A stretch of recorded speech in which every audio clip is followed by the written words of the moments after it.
I would like to take an example. It's maybe a silly one, but if you think about a surfer, it's very hard to catch a wave if you're not in the water. And we have the same kind of thinking. We need to be present in the ecosystem in order to see these opportunities.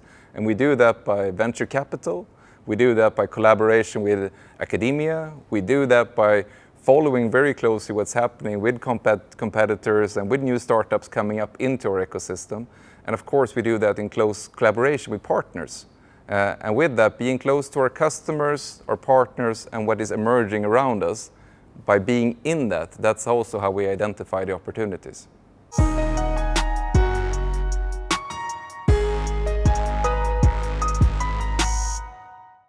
And what we do is we explore and build revenue complementing our current core, so outside of our current core business.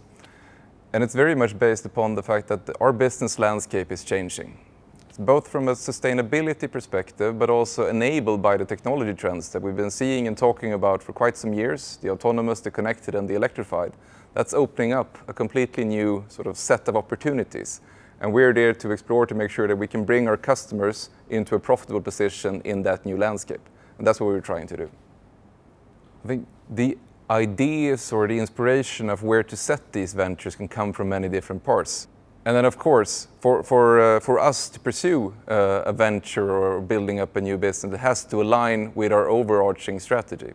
It has to be something where we can see that this builds a part of where Scania wants to go and where we want to build our position in the evolving landscape that we're seeing.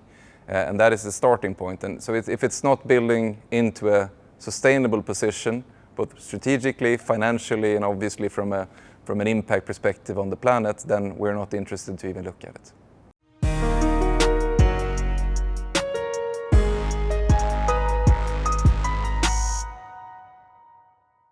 So the balancing between what is core today and what is ventures and new businesses is of course an issue that we need to relate to and solve. And the way we approach that is that we cap a part of our turnover for the ventures new businesses side, meaning that you don't constantly have this discussion of how much you put into core and how much you put into the new, because what would happen if you had that, I'm afraid, is that when we have hard times, you would constantly challenge the new stuff. That is not core.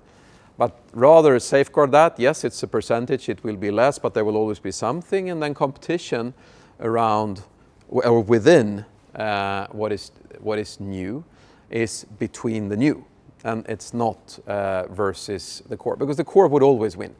So this is the way that we try to work in order to create a sound balance. So we don't do this as philanthropy, it needs to give a return. We don't do this to drive in a completely different direction and maybe make loads of money. So that's the guiding principles.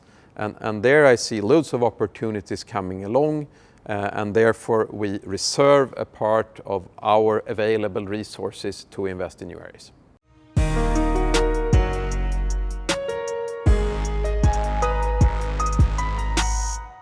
We are transforming our company from fossil-based into renewables and ultimately zero-emission products. And doing so, we need to change basically everything. Because one thing is, okay, we did it, but well, in the process the company disappeared because we were not profitable. I think that's the second part that we can assure. So it's kind of an insurance ticket as well, yeah, for speed and the right solution. And it was also a way for us to control it.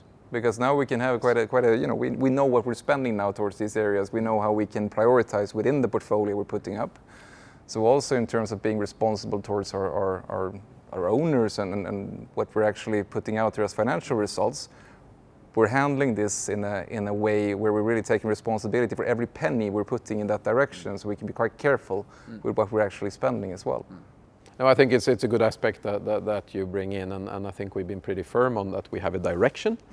It's the direction we're supporting, not through the core, but really through partnerships and adjacent solutions. And the other is, okay, there is an amount of money to spend.